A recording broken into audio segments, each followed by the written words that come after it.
Hi, I'm Russ Mitchell, and welcome to Eye to Eye. Katie Couric is off. Benazir Bhutto's assassination has sparked concerns over Pakistan's ability to fight the war on terror.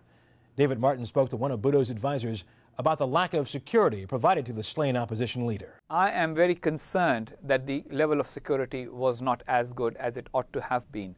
In fact, Ms. Bhutto spoke to me barely 2 days earlier, and she said that she was very concerned about the lackadaisical attitude of the authorities about providing her security. There were times when the security guards simply took off without informing anybody. If there were 8 guards supposed to be around her, there were 4, things like that. Vehicles would disappear without prior notice. She was very concerned. She wrote several emails to several friends and acquaintances in the United States saying that somebody should talk to General Musharraf, that he needs to tell his security people to take my security seriously.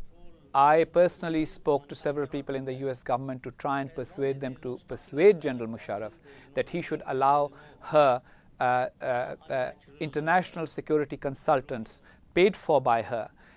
And that was not done by either. The US government took the position we can't micromanage, the Pakistan government took the position we can't allow it, and so therefore the right of having independent security operatives and consultants with international levels of training just didn't materialize. I could share with you the details of what she had requested. She had requested specific levels of security. She had requested equipment. She had requested scanners, jammers, etc.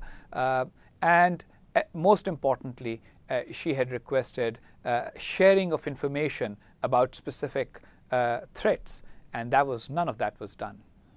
Al-Qaeda and the Taliban have wanted Benazir Bhutto dead for a while. Al-Qaeda long before, in fact, as far back as 1993, the first World Trade Center bomber said that one of the plots he had planned was to kill Benazir Bhutto. So yes, Al-Qaeda and the Taliban, they did not like the idea of a woman prime minister leading the world's only nuclear power, Muslim nuclear power. So I think that those factors are definitely there.